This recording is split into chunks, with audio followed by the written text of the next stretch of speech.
Ouais, parce que... Alors on me dit que... Je sais pas comment tu fais pour arriver à tout sur en même temps. Ah ouais, non, c'est l'habitude.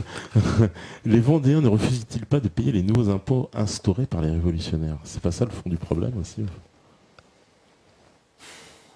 Parce que clairement, c'est vrai, Ah, bah, cette oui. convention... Mais c'est pas la convention. Ce qui est vraiment exaspérant. Le déclencheur, c'est vraiment la guerre.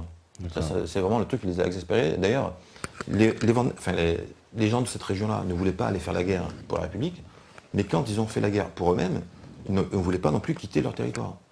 Donc, quand ils ont passé la Loire, l'état-major voulait envisager soit de marcher sur Paris, soit de rejoindre les armées du Nord, les armées alliées du Nord. Oui. Ils n'ont pas voulu, ils ont voulu rentrer chez eux. Ça a été, en fait, ça c'est vraiment cette région-là est très particulière, c'est une région de bocage, il y a très peu de routes, les gens étaient très isolés. Bon, je ne veux pas dire des choses méchantes sur ces gens-là, mais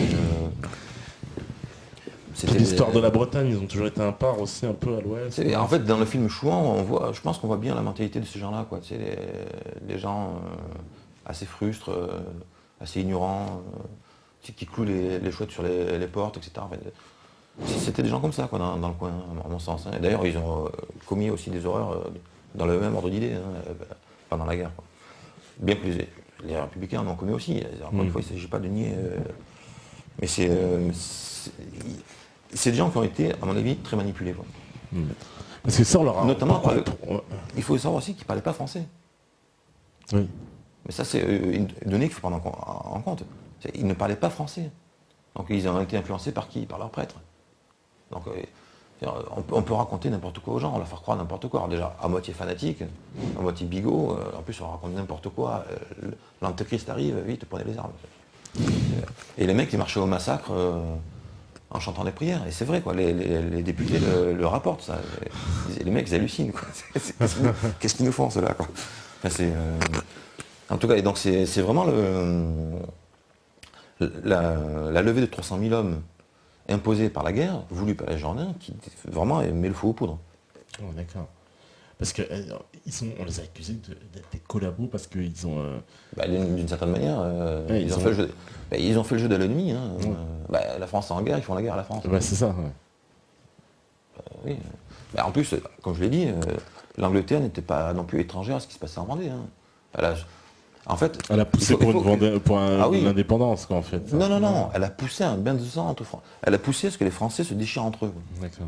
Les Anglais n'aiment pas tellement les Français. Hein. Oui. Les Anglais n'avaient pas oublié que la France était intervenue dans la guerre d'indépendance américaine.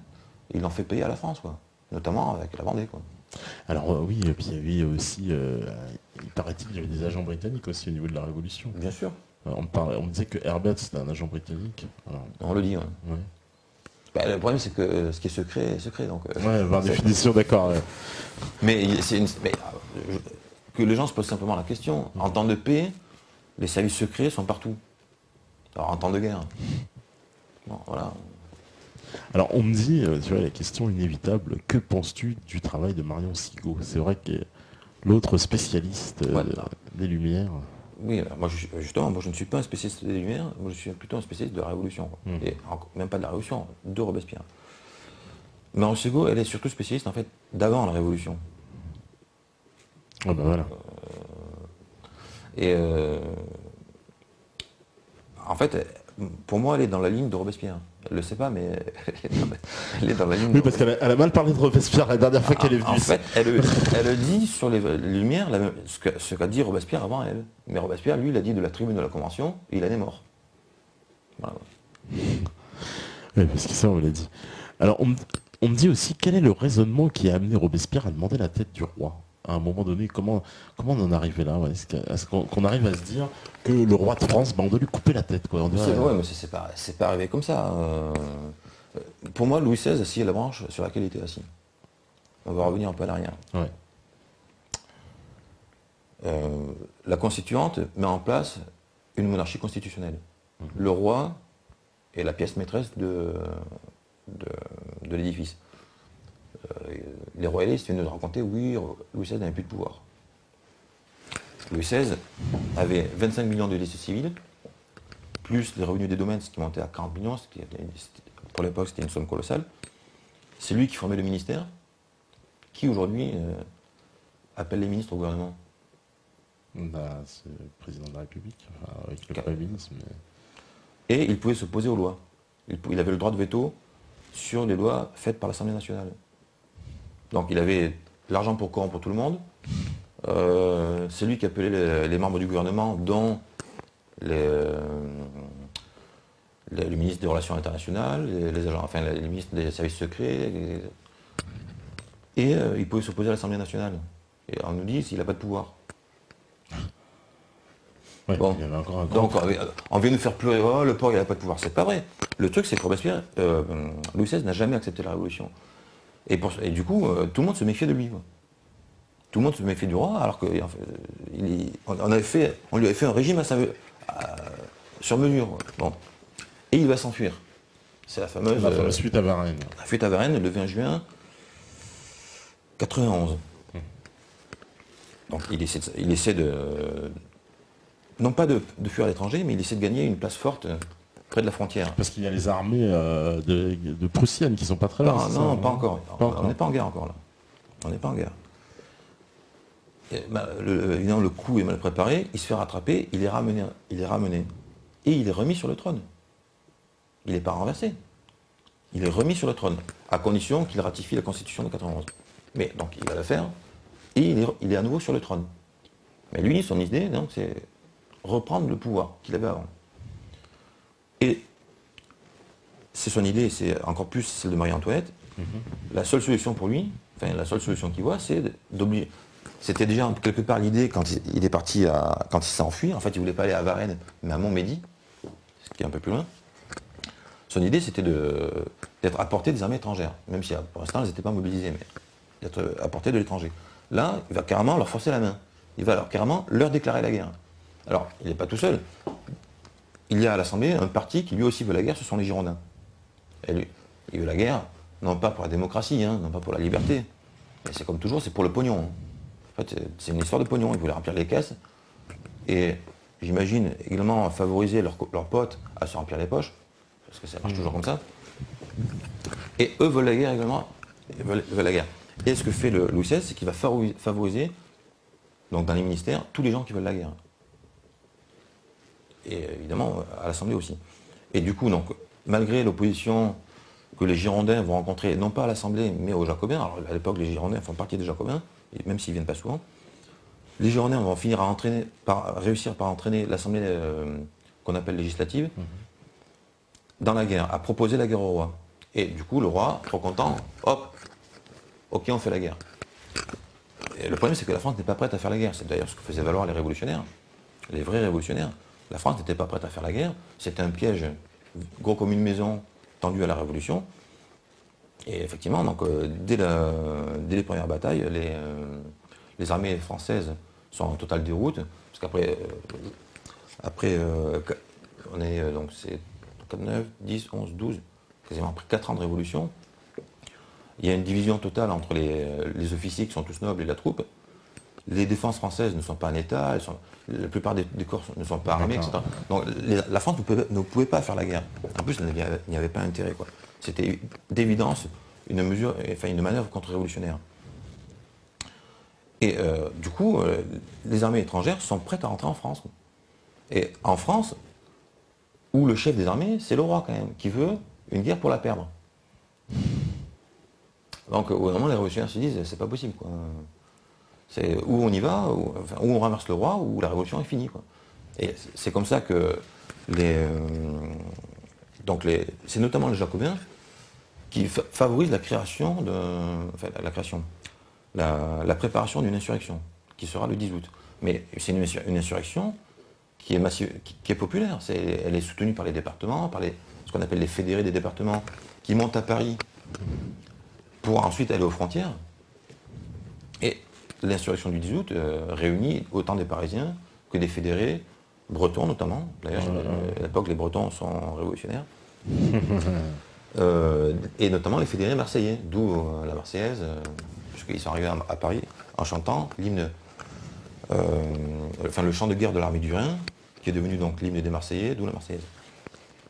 Et donc, les révolutionnaires, au départ, n'avaient pas l'intention de renverser le roi. Mais vu la situation, ils n'avaient plus le choix, quoi. Et en fait,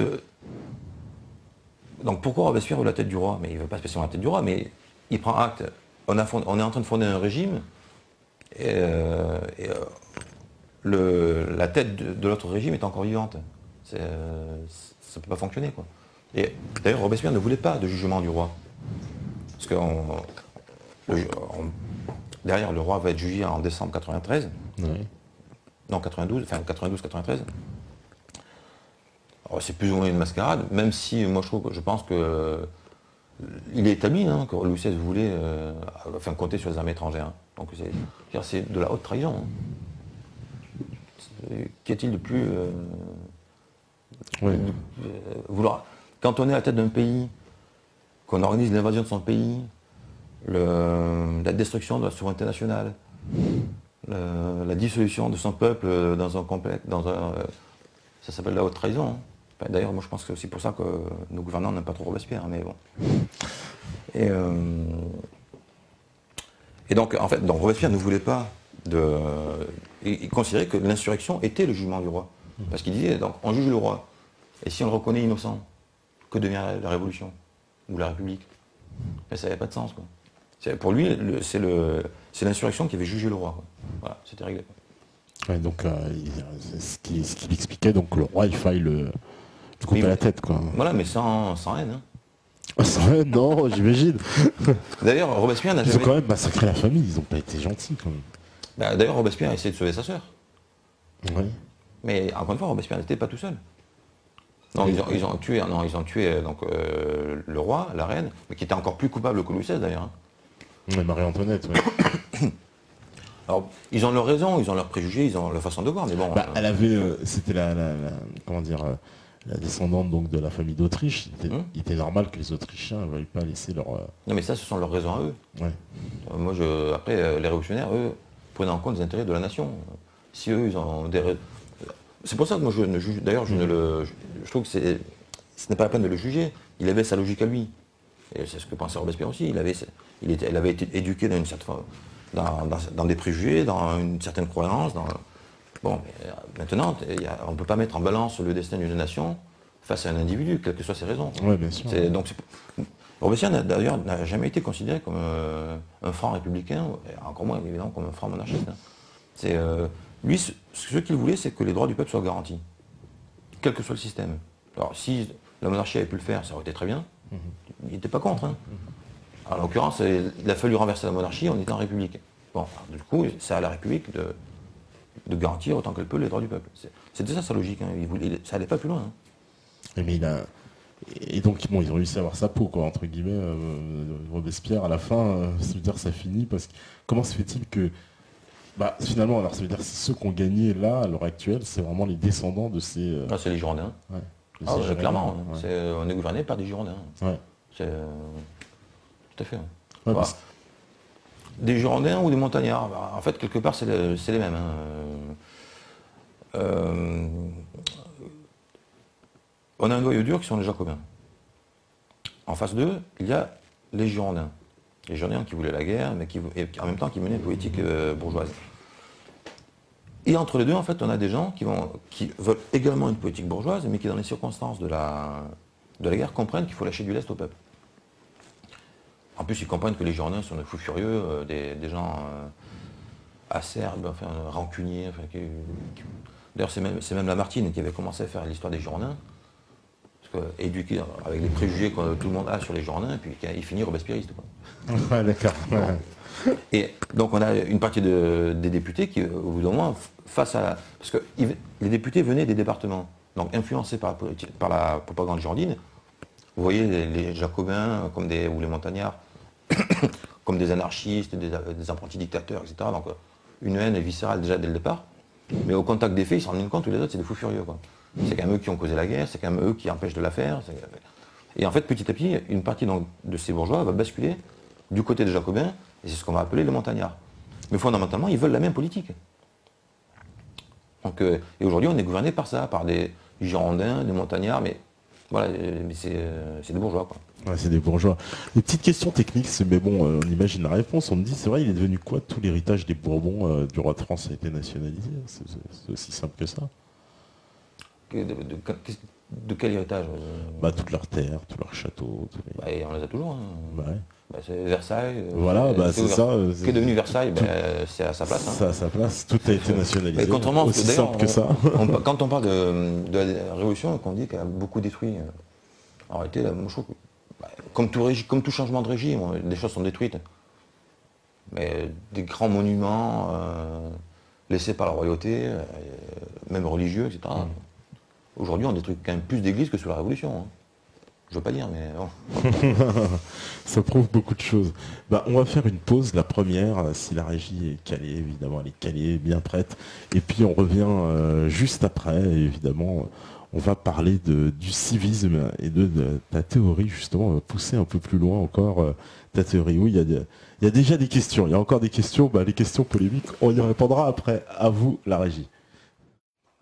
Voilà, donc de retour après cette petite pause, toujours avec Philippe Londeux. Et donc après cet exposé fort intéressant sur Robespierre et la Révolution française, j'aimerais bien qu'on rentre maintenant, comme on est décidé, un peu dans le fond de ta théorie du civisme. Voilà, on rentre un peu plus au cœur de la matière. Pour faire la transition, une phrase qui pour moi est une des plus importantes qui a été, non pas prononcée, mais écrite à l'époque de la Révolution, Oui. et par Robespierre, c'est celle-ci. Alors, en substance, parce que c'est... Robespierre écrit, quand est-ce que l'intérêt... Ah. Oui. Donc, quand est-ce que l'intérêt des riches et des pauvres sera confondu? Jamais. Quand est-ce que l'intérêt des riches et des pauvres sera confondu? Jamais. Et il raye cette phrase. Il l'a rayé. Alors qu'est-ce qu'elle veut dire? Ben d'ailleurs, c'est pas. Moi, je pense que Robespierre a eu une intuition et qu'il a eu tellement peur de ce qu'il avait découvert qu'il a rayé cette phrase, il a essayé d'oublier ce qu'il avait trouvé. Quoi. Mais qu'est-ce qu'il a trouvé? Ben, il a trouvé que dans le système monétaire, il y aurait forcément des riches et des pauvres, et que donc leur intérêt ne serait jamais confondu, donc qu'ils ne pourraient jamais parvenir à ce qu'ils voulaient, qui était l'égalité. Mais il n'a pas eu l'idée, en fait, de sortir du système monétaire. Il a fait un constat qui est vrai. Hein, dans le système monétaire, il n'y a par définition des riches et des pauvres. De par le jeu de la monnaie, il y a forcément des riches et des pauvres. Donc, quand on veut l'égalité, quand on parle d'égalité, c'est l'égalité des citoyens en devoir et en droit. Quand on sait que la plupart des droits passent par la monnaie, par définition, quand on est riche ou quand on est pauvre, on n'a pas les mêmes droits. Quoi. Et l'inégalité est donc une fatalité dans le système monétaire. Et comme il voulait se battre pour l'égalité, qui était impossible dans le système monétaire, il a essayé d'oublier ce qu'il avait trouvé. Il a continué à se battre pour l'égalité, mais qui est forcément une égalité dénaturée. Et donc c'était déjà voué à l'échec. C'est-à-dire que, et comment, alors toi justement, on t'explique comment on pourrait pallier à cette inégalité en abolissant l'argent. C'est quand même pas très commun quoi, comme façon d'aborder le problème. Mais en fait, c'est une conséquence. C'est-à-dire une conséquence de... C'est une conséquence des principes. C'est-à-dire, encore une fois, je pose le principe que le principe fondamental de l'ordre social, c'est l'égalité des citoyens en devoir et en droit. Alors, un citoyen, c'est quelqu'un qui a le devoir de participer à la vie de la cité, selon ce que la cité considère comme une participation, et qui en retour a le droit de profiter des bienfaits de sa cité, comme tous ses concitoyens. Mais pour profiter des bienfaits de la cité, comme une partie de ces bienfaits consiste en production, qui sont sur le marché, il faut que les citoyens puissent accéder au marché. Donc, si on reformule, c'est les citoyens donc, doivent être égaux en devoir et en droit, dont celui d'accéder au marché. Ce qui veut dire que les citoyens ont le droit d'accéder au marché parce qu'ils sont citoyens. Donc si c'est la citoyenneté qui confère le droit d'accéder au marché, il n'y a plus d'argent, il n'y a plus de monnaie en fait. Et, Là, si je te dis, oui, mais alors... tu as le droit de rentrer dans la pièce parce que c'est toi qui fais l'émission, il n'y a pas d'unité, tu rentres dans la pièce, tu fais ce que tu veux. Tu sors, tu rentres, ben, voilà, c'est pareil. Tu n'as pas un ticket à chaque fois que tu rentres. Mais alors, tous les... Alors oui, parce que... C'est exactement la même chose que quand des gens font partie d'une entreprise, souvent ils ont une carte qui atteste qu'ils font partie de l'entreprise. Cette carte sert essentiellement à leur permettre d'accéder à l'enceinte de l'entreprise. Donc avec cette carte, ils rentrent, ils sortent, ils rentrent, ils sortent. Cette carte, bon, c'est pas une carte... En fait, le principe que j'ai exposé, pour être appliqué, il faut effectivement que les citoyens disposent d'un moyen d'attester leur citoyenneté. Ben, aujourd'hui, c'est très simple, hein, il suffit de les doter d'une carte, une carte à puce, qui va chercher l'information dans une banque de données, qui vérifie qu'ils sont citoyens, ou qui vérifie leur citoyenneté. L'information, c'est oui ou c'est non. Il n'y a pas de un peu, pas beaucoup, 10, 20, 30. Non, c'est oui ou c'est non. C'est binaire. Et à partir du moment où leur citoyenneté est constatée, ben, ils vont chez le commerçant et ils prennent ce qu'ils veulent. Mais c'est vrai pour tout le monde. C'est pas vrai pour un individu. C'est vrai pour tout le monde. Évidemment, pour l'instant, on vient à peine de poser la base. Je dis les choses de manière simple. En réalité, c'est forcément plus compliqué que ça. Mais le principe, c'est ça. C'est la citoyenneté qui confère le droit d'accéder au marché. Et je te disais, enfin, je sais plus. Attends, je suis perdu. Je te parle des gens qui ont eu un badge. Oui, qui rentrent dans l'entreprise. C'est le même principe. Alors, leur badge est moins compliqué, parce que souvent, en fait, l'information est contenue dans la carte elle-même. C'est pas relié à une banque de données, etc. Quand ils badge, ça va dans une banque de données, mais c'est pas la carte elle-même qui permet d'accéder à la banque de données. Mais peu importe, c'est le même principe en fait. Et là, il s'agit d'accéder avec l'enceinte, une enceinte physique. Là, dans le cas de ce que j'appelle la carte civique, il s'agit d'accéder au marché. Mais techniquement, c'est la même chose. Hein. Mais alors, c'est-à-dire, les personnes, elles ne sont plus payées. Enfin, elles sont plus payées, parce qu'il n'y a plus d'argent. Mais pourquoi continuer à travailler? Mais aujourd'hui, on n'est pas payé non plus. Hein. Aujourd'hui, on nous donne des miettes, mais ce n'est pas être payé. En fait, l'argent sert à nous dépouiller de nos droits. La monnaie. La monnaie sert à nous dépouiller de nos droits. L'argent, la monnaie n'intéresse que les riches. Pour les pauvres, ça n'a pas d'intérêt la monnaie. C'est un moyen de les exploiter. On leur dit, tiens, t'as vu, je t'ai donné un truc. Oui, ça vaut rien, c'est à peu près pareil. Quoi. Ouais, à peine de quoi vivre. Ouais. Repose ta question. Bah justement aussi, par exemple, moi demain, on me dit... Ah non, parce que alors, tu me dis... Il n'y a plus d'argent, pourquoi j'irai travailler quoi? Non, mais... c'est pas que tu n'es pas payé. C'est que quand tu participes à la vie de la cité, bon, pour être simple, quand tu fais partie d'une entreprise, tu es citoyen. Puisque l'entreprise existe officiellement, donc elle a une utilité. Donc le fait même de faire partie d'une entreprise fait que tu es citoyen. Donc tu travailles dans cette entreprise, qui te garde évidemment tant que tu travailles, si tu ne fais pas ton boulot dehors. Ouais. Bon. Donc, tu fais partie de l'entreprise, tu es citoyen. En retour, tu as le droit d'accéder au marché, librement. Alors, tu me dis que tu n'es pas payé. Imagine que demain, tu fais ton boulot, et qu'en sortant, tu puisses acheter ce que tu veux. Est-ce que tu imagines la somme d'argent qu'il te faudrait pour pouvoir faire ce que tu veux quoi? Ben, grosso modo, c'est l'équivalent de ce que tu es payé dans mon système, sauf qu'il n'y a pas d'argent. Ouais, mais s'il n'y a pas de... En fait, il faut comprendre une chose. Ouais. C'est comme une sorte de forfait. En fait, tu ne payes pas en détail ce que tu achètes, ce que tu retires du marché. Tu payes en gros le droit d'accéder au marché par ton travail. Tu remplis un devoir envers la cité, et la cité en retour te garantit le droit d'accéder au marché. Puisque le marché il est alimenté par les gens. Et les entreprises, ouais, mais n'ont plus d'intérêt. Les entreprises qui existent juste pour un but lucratif, elles n'ont pas de... L'entreprise sera forcément constituée de citoyens. Ah, ce sera plus des entreprises comme maintenant. Ah bah, non mais tout change. Tout change. Ouais. Non mais toute la mentalité change par définition. Quoi. Mais l'entreprise est constituée de citoyens qui ont intérêt à le rester. Mais ils le restent s'ils produisent collectivement des choses qui intéressent la cité. D'ailleurs, l'activité, quand je disais, le principe de base, c'est qu'un citoyen participe à la vie de la cité selon ce que la cité considère comme une participation. Alors, quand des citoyens sont ensemble dans le cadre d'une entreprise pour remplir leurs devoirs, il va de soi que l'entreprise a des résultats minimums à atteindre. Et l'intérêt de ces gens-là, c'est d'atteindre ces résultats au minimum. En fait, après, il y a des mécanismes qui font qu'ils sont obligés d'aller plus loin, mais enfin, il faut au moins qu'ils atteignent ça. S'ils atteignent ça, ils ont fait ce que la cité attend d'eux. Sinon, il y a des sanctions. Et comment on calcule c'est facile. En fait, tout devient une question de bon sens. Moi, je pense souvent à cet exemple-là. Imagine quelqu'un qui veut ouvrir un bar dans un petit village. Bon. À partir de quand, à partir donc de combien de clients, est-ce qu'on peut considérer que son bar a une utilité, Tu vois, ça dépend Ça dépend, oui, de plein Voilà, de choses, plein de facteurs. c'est pas très difficile. Il ne s'agit pas de définir le potentiel optimal du bar. Il s'agit de définir un minimum à partir de quand on pourra considérer que ce bar a une utilité en termes de clients. S'il fait 0 client, bon, il ne sert à rien. Mais il ne faut pas oublier non plus que c'est un système dans lequel les gens ont un libre accès au marché. C'est-à-dire que même dans un petit...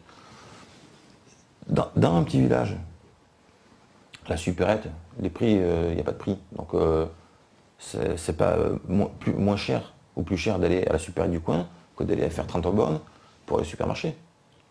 On peut très bien aller à la supérette, ça ne coûte pas plus cher. Ouais, mais quel est l'intérêt d'une supérette? Je comprends pas. C'est quelqu'un qui veut travailler. C'est quelqu'un qui veut être citoyen. Ah oui, mais alors donc toutes les grandes surfaces, ça va disparaître. Pas forcément. Quasi instantanément, à moins qu'elles soient reprises, comme tu dis, par quelques citoyens. Non, mais bon. parce que ça aussi... Non, mais déjà, il y a des gens qui en font partie. Aujourd'hui, elles existent. Donc, il y a des gens qui auront intérêt à ce qu'elles continuent. Mais en même temps, il est effectivement évident que les gens auront plutôt tendance à... ne feront pas forcément des dizaines de bornes pour aller au supermarché. Si le produit est à côté, qui n'est pas plus cher, ils iront à côté. Donc ça va redévelopper le commerce de proximité. Parce qu'en gros, quand je rentre dans la supérette, je me sers de ce que j'ai besoin, je ressors. Et je montre que je suis citoyen. C'est un peu ça. Je schématise, mais c'est ça. J'ai J'ai ma carte citoyen et hop, je prends ce que j'ai besoin et je m'en vais. Et alors si ça existe, pourquoi s'en priver? Et celui qui a la supérette, lui, son seul truc, c'est d'avoir accès au marché, mais en tenant une supérette, quoi. Son boulot, lui, parce que ça lui rapporte pas d'argent de vendre des trucs, parce qu'il n'y a pas d'argent. Pas d'argent, mais c'est le fait qu'il ait des clients et qu'il écoule une certaine quantité de produits qui atteste que lui-même a fait son devoir. Donc il faut qu'il fasse son boulot, et une fois qu'on a constaté qu'il fait son boulot, il est citoyen. Et en tant que citoyen, lui-même va chez le boucher, chez le coiffeur, chez le dentiste, chez le médecin, etc. Mais alors, est-ce que aussi il n'y a pas une injustice, si j'ose dire, entre si en tout cas on a supprimé l'unité de valeur monnaie, est-ce qu'il n'y a pas une unité de valeur quand même travail entre le travail d'un chirurgien? Moi, ce qui me fait marrer, qui doit faire 10 ans d'études Mais 10 ans d'études, dans mon système, qu'est-ce que c'est les études dans mon système? Aujourd'hui, quand on fait 10 ans d'études, on n'est pas payé. Non.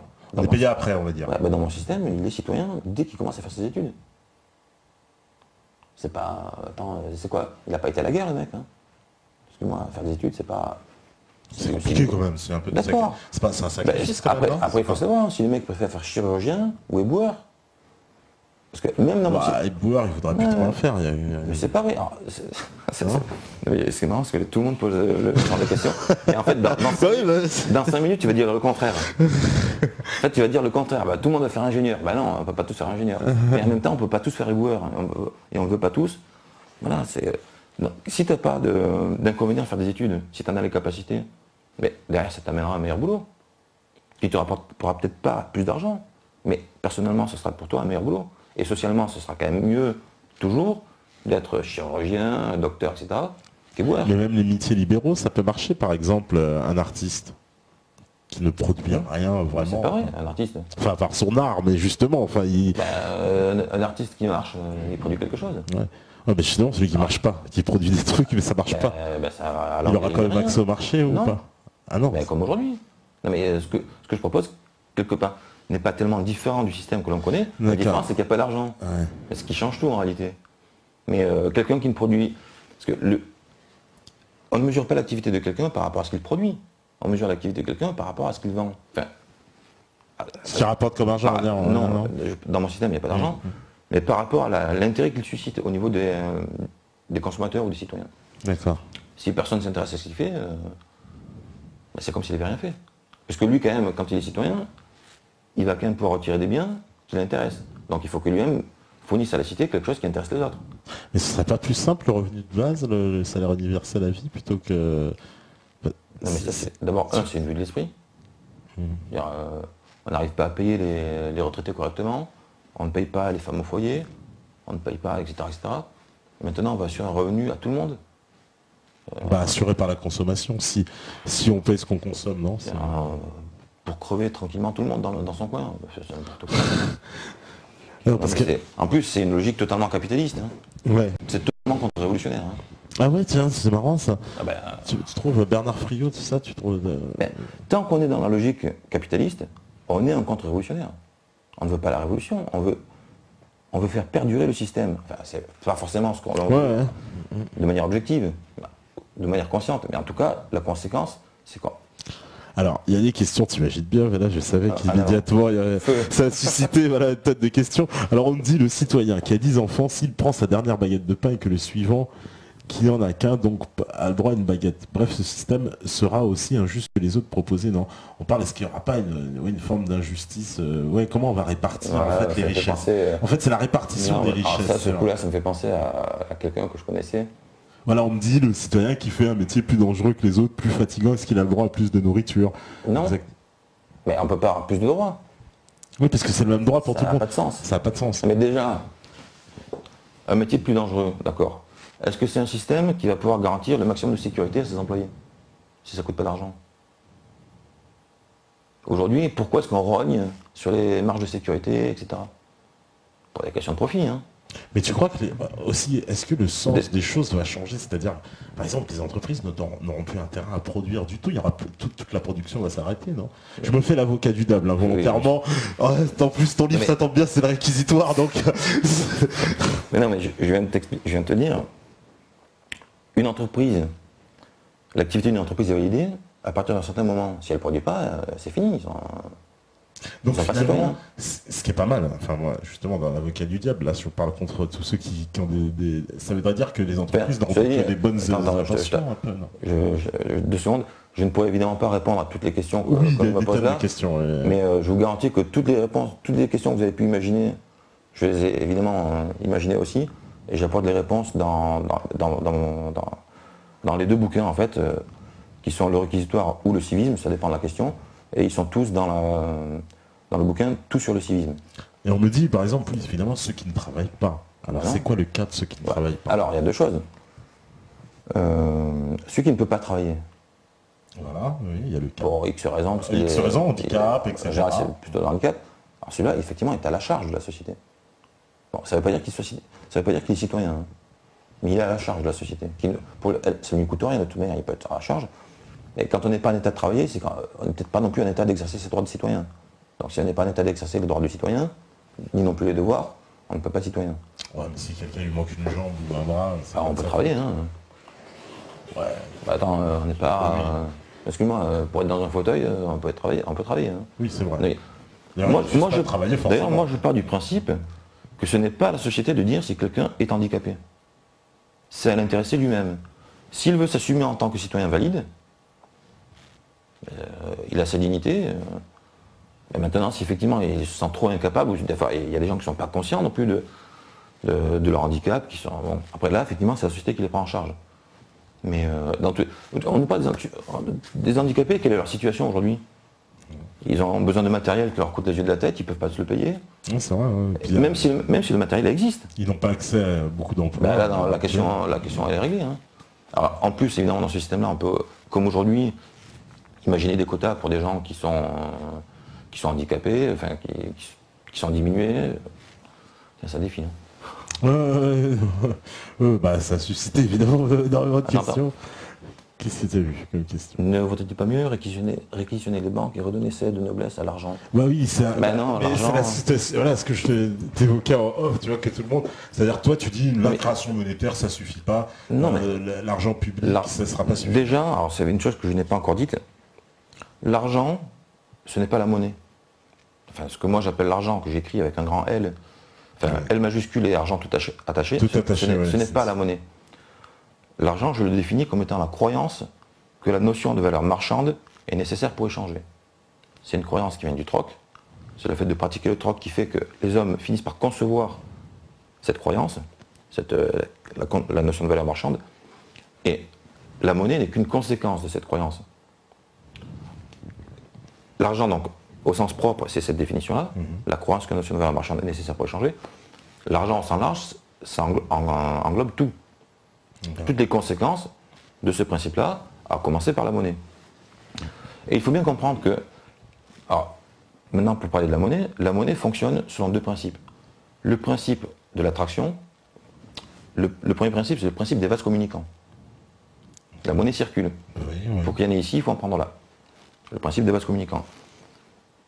Et la monnaie incarne des droits.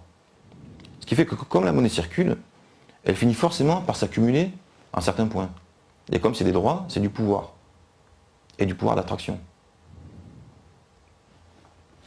Donc, obligatoirement, dans le système monétaire, il y a inégalité. Déjà, il n'y a pas de droit, en fait, au sens propre.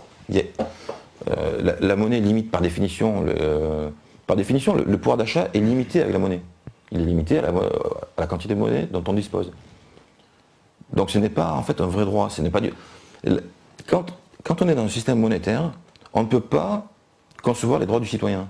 Puisque les droits du citoyen passent par la monnaie. Enfin, les droits des individus passent par la monnaie. Donc on ne peut pas réfléchir en termes social. C'est la monnaie qui incarne les droits. Donc quand on va sur le marché, on n'a pas de droits parce qu'on est citoyen. On a des droits si on a de la monnaie. Si on a de la monnaie, oui. Dans le système monétaire, donc sous l'argent, on n'est pas dans la logique sociale. Et le paradoxe, c'est que l'argent est au cœur de la société. Enfin, en tout cas, de ce qu'on appelle société. Et pour moi, tous les dysfonctionnements, en fait, viennent de là. C'est que quand vous mettez des roues carrées à votre voiture, elle marche moins bien. C'est exactement ça. Quoi. Ouais, parce que, voilà, on me dit, est-ce qu'un système de carte de citoyen, c'est pas le début d'un système type communisme c'est pas le début d'un nouveau type de dictature, ce qu'on me dit. Ça fait un peu, ça les effraie, les gens. Bien sûr. Ça. Bien sûr. Moi, je pose simplement la question, est-ce qu'on va vers un système de cartes? On y va avec les puces RFID, en tout cas. Alors, est-ce qu'on préfère y aller avec le système monétaire ou sans la monnaie? Voilà, parce qu'ils ont l'intention de mettre ce système-là, mais pour remplacer la monnaie. Pas pour la remplacer. Non, mais pour avoir que la monnaie. Oui, mais ça restera le système monétaire. Ah oui, ce sera encore plus horrible en plus. Voilà. Voilà. La technologie, elle va avancer, ça c'est sûr. Mais qu'est-ce qu'on va en faire? Est-ce qu'on veut que la technologie serve l'argent ou les citoyens? Voilà. Mais tout pourra fonctionner comme ça, tu penses? Par exemple, je sais pas, je donne un exemple. Je veux aller faire un voyage en Australie. Donc quoi? Je vais à Air France, je leur dis je veux mon billet, je suis citoyen. Hop, on me fait mon billet pour l'Australie. Et... C'est un peu comme ça. Ouais. C'est le monde de rêve que tu es en train de décrire. En fait, après, non, en fait, il y a deux aspects à cette question-là. C'est d'une part la circulation des personnes, d'autre part la circulation des marchandises. Mais quelque part, le principe c'est toujours le même, c'est comment est-ce qu'on fait?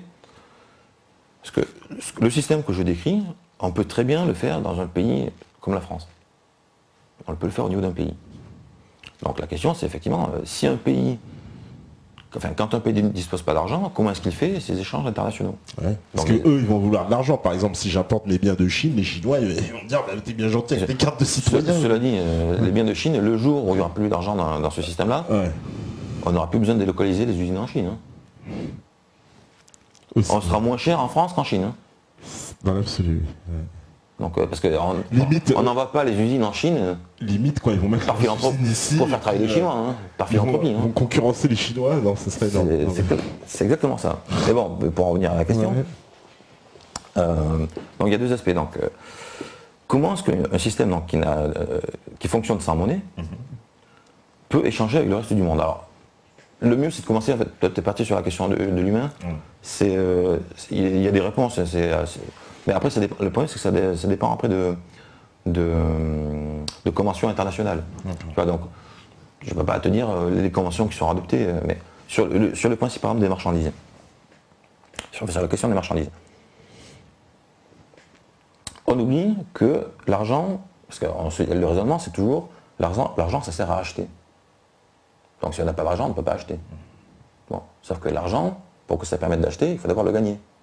Oui. En fait, il est là le point. Comment est-ce qu'un pays peut acheter? Parce que là, on est dans un système qui a fonctionné en tant que système. La société a fonctionné en tant que société. Là, aujourd'hui, c'est chacun de son côté. Là, c'est une société. Donc, elle se pose le problème globalement. Et donc, comment est-ce qu'une société qui fonctionne sans argent peut acheter des produits à l'étranger? Parce que d'ailleurs, la question se pose aussi dans l'autre sens. Pourquoi? Enfin, comment est-ce que les pays étrangers pourront acheter des produits qui viennent de France. Made in France? Ben, c'est une société où tout le monde travaille, parce que là, il y a plus de chômage. Hein. Forcément. D'ailleurs, le problème, c'est qu'effectivement, tout est mêlé, il faudrait partir dans tous les sens en même temps. Mais 2 secondes sur la question du chômage. Imaginez que demain, tout le monde ait un pouvoir d'achat élevé. Alors, je ne sais pas, imaginez que dans le contexte actuel, c'est une utopie, mais c'est pour se faire une idée, que demain, tout le monde ait, je sais pas, 5 000 euros par mois. Ben, il n'y a plus de chômage. Hein. Il n'y a plus de chômage. Aujourd'hui, quand on fait des relances, on leur donne, allez, généreusement 1%. Quoi. Bon, si demain on leur met 300%, c'est sûr, il n'y a plus de chômage. Pourquoi? Parce que la demande est telle que ça suscite de l'offre de partout. Si vous pouvez aller au cinéma, au restaurant, acheter une voiture, faire ci et faire ça, ben, de l'autre côté, il faut que des gens qui le produisent. Et pour qu'il y ait des gens qui le produisent, ben, il faut que des gens travaillent. Donc le chômage terminé. Hein. Là, c'est un système dans lequel il n'y a pas d'argent. Donc c'est pouvoir d'achat en théorie illimité. En plus, on pourrait travailler moins, en plus, je veux pas dire. Bien sûr. C'est pour ça que d'ailleurs, moi j'étais contre la loi des 35 heures. Parce que c'est... on doit travailler moins si ça a un sens. Mais là, c'est soi-disant pour partager le travail. Oui. Partager le travail et les revenus au passage. Hein, parce que les salaires ont été gelés pendant 10 ans. Quoi. Bon. Mais donc c'est un système, il ne peut pas y avoir de chômage. La demande étant infiniment supérieure à l'offre tend forcément à augmenter. Et quand elle arrive à son maximum, c'est qu'il y a plein d'emplois. Et comme la demande est toujours supérieure, ben, on reste en plein emploi. Ce qui n'est absolument pas possible aujourd'hui. Donc c'est une société qui produit. Si elle produit, elle peut exporter. Si elle exporte dans des pays monétaires, ben, elle vend ses produits. Si elle vend ses produits, elle a un budget. Et si elle a un budget, ben, elle peut acheter les produits des autres. Alors évidemment, il faut mettre en place des institutions, etc. Mais en gros, voilà. C'est ce que font les gens tous les jours. Pour bien illustrer, donc par exemple, je sais pas, nous on produit des parfums, par exemple les Français, là, on produit des parfums. On vend donc nos parfums à des Chinois qui, eux, nous paieront donc en monnaie. Et donc, nous, avec cette monnaie, on pourra évidemment acheter avec d'autres pays qui pratiquent encore le monétaire, par exemple. Bien sûr. Ouais. J'ai même imaginé que cette société-là puisse créer une monnaie, non pas pour qu'elle circule à l'intérieur, mais une monnaie pour les échanges internationaux. Une monnaie qui serait donc gagée sur sa production. Ce serait une société qui serait à l'abri des crises financières. Imaginez la puissance de cette monnaie. Le paradoxe, ce serait donc que c'est un système sans monnaie qui aurait la monnaie la plus forte du monde. Quoi. Il ne faut surtout pas. Parce que en tout cas, on peut se baser déjà sur la première solution. Sur les échanges internationaux, pour l'heure actuelle, c'est le dollar qui maîtrise, bon, pour le moment, voilà, qui est le centre. Ça voudrait dire que aussi, il ne faudrait pas qu'il y ait un pays qui s'empare de cette monnaie internationale. Parce que non, mais ça, c'est ce que j'ai dit. C'est une solution que j'ai envisagée. Mais on peut déjà fonctionner simplement avec la monnaie des autres. Hein. La monnaie des autres, ça suffirait. Ouais. Après, là, on est en train de poser une base. Après, sur le long terme, d'ailleurs, à court terme, moi je pense que si la France passait à ce système-là, dans les 10 ans, toute l'Europe y passe. Hein. Et là, pour le coup, on pourrait faire une vraie Europe. Parce qu'on me dit... D'ailleurs, c'est marrant, on pourrait parler d'Europe. La vraie Europe. Parce que là, on est un peu dans la question européenne. Parce qu'on me dit... comment dire, pour acheter les matières premières, oui, bah, c'est toujours le même. C'est le même principe. C'est le même principe, c'est-à-dire on irait chercher de l'argent via ce qu'on irait, puis on achèterait nos matières premières avec. D'ailleurs, je l'ai dit, les matières premières, même aujourd'hui, ça fonctionne un peu comme ça, il me semble, il y a du troc entre pays. Mais comment on éviterait? On peut très bien, non mais par exemple, excuse-moi, on peut très bien demander l'importation de matières premières, un échange de produits finis, qui sera en plus de qualité cette fois-ci. Hein. C'est du Made in France, avec toute la dernière technologie, etc. Donc, on trouvera toujours des terrains d'entente. Un pays qui produit et qui n'a pas de chômage, il trouvera toujours à s'entendre avec ses voisins.